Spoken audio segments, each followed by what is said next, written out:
हर हर महादेव। उम्मीद है आप सब लोग अच्छे होंगे। तो जैसा कि मैं लाइव पे नहीं आ पा रही हूँ थोड़ा हेल्थ प्रॉब्लम की वजह से,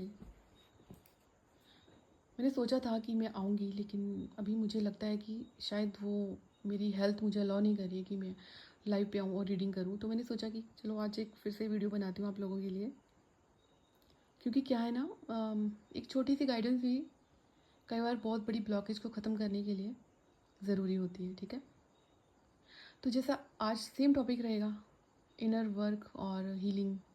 ठीक है, तो जैसा कि बहुत सारे लोग पूछते हैं ना कि हम इस जर्नी में हैं, सोल जर्नी में हैं, है ना, स्पिरिचुअल जर्नी में हैं, तो हम अपने आप को कैसे सही करें, कैसे अपने अंदर बदलाव लेके आएँ। तो मैंने आपको बताया था कि बचपन के हमारे ट्रॉमा होते हैं, घर वालों से मिले होते हैं, सोसाइटी से मिले होते हैं, कुछ गलतियाँ हमसे हुई होती होंगी, मानते हो ना, क्योंकि अपनी गलती जो मान लेना वो सबसे बड़ा इंसान होता है और सबसे बढ़िया भी होता है। ठीक है, और जिसने मान लिया कि हाँ, वो सीख भी लेता है। जो मानता ही नहीं है उसको सिखा ही नहीं सकते, और जो मान लेता है कि हाँ मैं गलत हूँ वो सीख भी लेता है। तो वैसे ही हर कोई दूध का दूल्हा तो होता नहीं, हर कोई ऐसा तो नहीं है ना कि सामने वाला गलत है और हमारी कोई गलती नहीं होगी। हम भी तो गलत हुए होंगे कभी ना कभी, कोई ना कोई गलती कर रहे होंगे हम भी।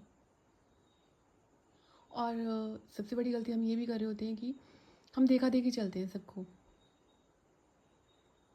हम सबको खुश करने में लगे रहते हैं। ठीक है, तो जैसे आपने पूछा कि अपने आप को कैसे बदलना है ना, तो सबसे पहले बदलाव अपने अंदर ये लेके आओ कि अब से हमने सबसे पहले ये देखना है कि सामने वाले की डिमांड जायज़ है या नाजायज़। जायज़ है तो फिर ठीक है, नाजायज़ है तो फिर हम क्यों माने, हमको क्यों उसकी नाजायज़ डिमांड को फुलफ़िल करना है। हमारा मन नहीं है, हम फिर भी कर रहे हैं, है ना। तो अब से हमने क्या करना है, ये बदलाव अपने अंदर लेके आना है। दूसरा, आपने अपने दिन की शुरुआत करनी है। सुबह उठते हो, नहा धो के आप भगवान के पास बैठते हो, पूजा करते हो, कोई मंत्रा चैंट करते हो। कोशिश करनी है कि सुबह उठ के, अगर आप सुबह नहीं तो रात को, शाम को, जब भी आपको लगता है, आपने एक ऐसी जगह पे बैठ जाना है और फोकस करना है और ब्रीदिंग एक्सरसाइज करनी है। डीप ब्रीदिंग, इनहेल एक्सेल, क्योंकि इससे आपका तनाव जाएगा। और जपा जाप तो मैंने आपको पहले भी बताया था कि कोई एक छोटा सा मंत्र लेके आप पूरा दिन उसको चैंट करते रहो मन में। मानसिक जाप बहुत बड़ी चीज़ है। आवाज़ अगर आप बोल के नहीं कर रहे हो, मानसिक जो कर रहे हो ना, तो आपके मन को शांति दे रहा है वो। तो मानसिक जाप ये आपकी रूटीन में होना चाहिए। ठीक है, उसके बाद छोटी मोटी कोई आपको लगता है कि योगा एक्सरसाइज कोई करनी है, वो आप कर सकते हो। चक्रा बैलेंस करने के लिए अनुलोम विलोम कपालभाति, कोई भी आपको एक्सरसाइज जो आपको लगता है कि जिससे आपका मन अच्छा हो जाता है। या फिर आप एक काम कर सकते हो, कोई अच्छा सा म्यूज़िक सुनना शुरू करो, कोई अच्छा सा काम। जब मैं आपको बोलती हूँ ना कि एम्प्रेस का कार्ड है, सेल्फ लव में आओ। सेल्फ लव क्या है? सेल्फ लव यही है, हमें क्या अच्छा लगता है। क्या हमें कुकिंग अच्छी लगती है? क्या हमें पेंटिंग अच्छी लगती है? क्या हमें स्टिचिंग अच्छी लगती है? क्या हमें सिंगिंग अच्छी लगती है? क्या हमें डांसिंग अच्छी लगती है? तो अच्छा लगता है तो करो, है ना। थोड़ा करके देखो, कभी करके देखना कभी, तो आपको थोड़ा उसमें एक चेंज भी लगेगा अपनी एनर्जी में। क्योंकि पूरा दिन तो ये रोना धोना लगा रहता है कि पार्टनर ने कोई क्लू नहीं दिया, वो बिना बताए चले गए। जब बिज़ी रहोगे तो थोड़ा ध्यान कम जाएगा पार्टनर की तरफ, फिर धीरे धीरे अपनी ग्रोथ की तरफ सोचोगे। और जो स्टूडेंट हैं तो उनको तो मैं ये बोलना चाहूँगी कि प्लीज़ सबसे पहले अपना ध्यान अपनी स्टडी पे दीजिए, क्योंकि यही आपके काम आएगी आगे जाके। आपका करियर बनेगा, तो अगर करियर नहीं होगा तो आपके हाथ कुछ भी नहीं आएगा, और अगर करियर बनाओगे तो सब कुछ आपके हाथ में है। ठीक है, और जो स्टूडेंट नहीं है, जो एक अडल्ट एज में आ गए हैं, अगर उनके साथ भी ये सब ब्लॉकेज है, तो मैं उनको ये बोलना चाहूँगी कि हाँ, माना कि लाइफ में बहुत सारी ब्लॉकेज है, बहुत सारी दिक्कतें हैं। ऐसा कौन इंसान है जिसकी लाइफ में ब्लॉकेज नहीं है? जिसको उठा के देख लो, सबकी कोई ना कोई प्रॉब्लम चल ही रही है।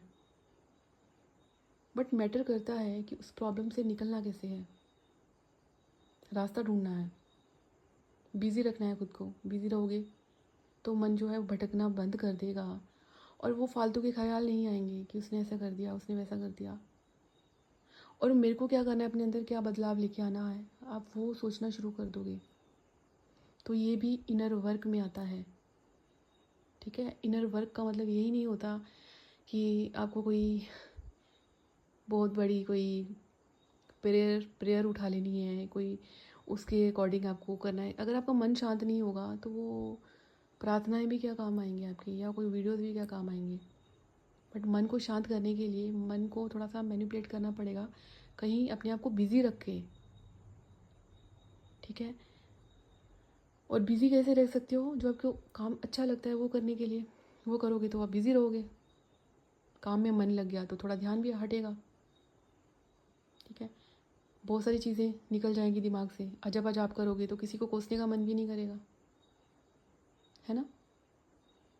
पार्टनर को भी तो कभी ना कभी कोस ही देते थे ना, इसने ऐसा किया, उसके साथ ये हो जाए, उसके साथ वो हो जाए। वो उसके कर्म, उसने जो किया, आपके कर्म, अपने कर्म खराब मत करो कोस कर, बुरा बोल कर, गाली गलौज, मैं फिर से बोलूँगी गाली गलौज देके। अपने कर्म जो है ना उनको अच्छा रखो।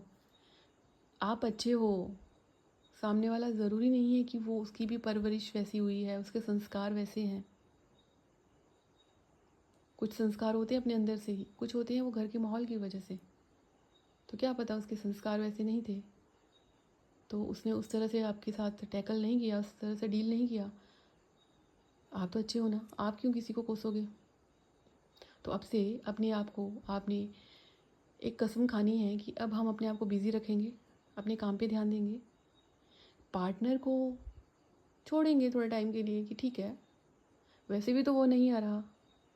अगर आप खुशामद कर रहे हो, मन्नतें कर रहे हो, तब भी तो मिन्नतें करके भी नहीं आ रहा है वो, तो बेटर ये है कि उसको जो करना है करने दो। देखिए, मेरा मानना है प्यार कभी भी बांध के नहीं होता किसी को, प्यार होता है फ्रीडम। अगर आप चाहते हो कि वो आपके पास आए, वो आपको सुने, उसको बांध के रखो, तो फिर वो प्यार नहीं, वो स्वार्थ है। लगाव को स्वार्थ मत बनाओ, प्यार को स्वार्थ मत बनाओ।